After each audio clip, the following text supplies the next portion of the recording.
Le personnel de l'éducation de Côte d'Ivoire a dénoncé une supposée caisse noire des chefs d'établissement. Cela concerne la gestion des fonds des activités socio-éducatives, sur tout le territoire national. En effet, l'Infodrome a reçu l'information à travers un document transmis à la rédaction, mercredi 1er juin 2022. Le personnel de l'éducation de Côte d'Ivoire demande au MENA de prendre un arrêté afin d'apporter des balises concernant la gestion des 500 FCFA à payer par chaque élève pour les activités socio-éducatives. Manque de moyens pour les activités socio-éducatives. Selon le personnel de l'éducation de Côte d'Ivoire, il y a un véritable manque de moyens pour organiser des activités socio-éducatives. Il faut d'abord signaler que ces activités occupent une place de choix dans la réussite des enfants. Souvent, ces activités permettent aux enfants de se récréer un peu, se distraire, et aussi de découvrir des talents, acteurs, sportifs, et autres, a déclaré un éducateur contacté par téléphone. Ce dernier qui a requis l'anonymat a fait une révélation. Organiser ces activités dans certains établissements relève d'un parcours du combattant car les chefs d'établissement avancent l'argument du manque d'argent bien que dans le budget de l'école, il y a une part réservée à ces activités, a-t-il décrié. La décision du ministère de l'Éducation a créé une joie de courte durée chez le personnel d'encadrement. Le personnel de l'éducation de Côte d'Ivoire a confié qu'il a récemment poussé un « ouf » de soulagement.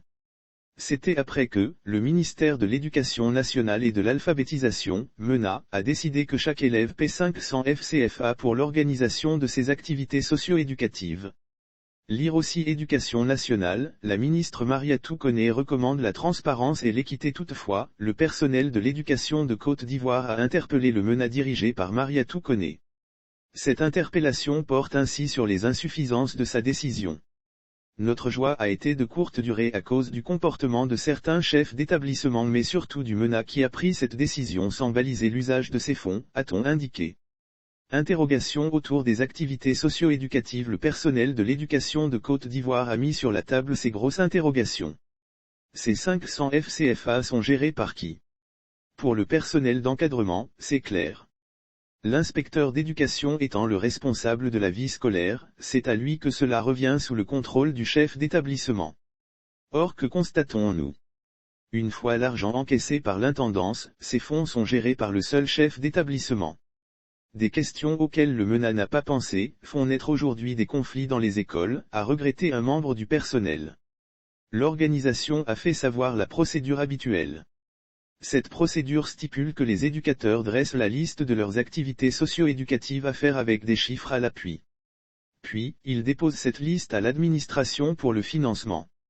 Mais au dire du personnel de l'éducation de Côte d'Ivoire, la réalité est bien différente. Il paraît donc impérieux pour le MENA de prendre un arrêté afin d'apporter des balises concernant la gestion des 500 FCFA. Un autre éducateur joint a décrit en substance cette réalité dans les établissements en Côte d'Ivoire. Le chef d'établissement décide lui-même des activités à mener et donne une somme insignifiante aux éducateurs pour l'organisation des activités. L'inspecteur d'éducation, le chef de service, qui coordonne l'organisation de ces activités n'est pas associé à la gestion de ces fonds, a-t-il déploré. Lire aussi lycée Sainte-Marie de Cocody, Madame Caricia de Madierosa ses cadettes, croyez en vous. Au total, le personnel de l'éducation de Côte d'Ivoire a lancé un appel à Mariatou Koné et au MENA. Voilà des préoccupations qui n'ont pas été prises en compte par le MENA pour accompagner cette noble décision et qui font grincer les dents dans les établissements. Il paraît donc impérieux pour le MENA de prendre un arrêté afin d'apporter des balises concernant la gestion des 500 FCFA, a souhaité le personnel de l'éducation de Côte d'Ivoire.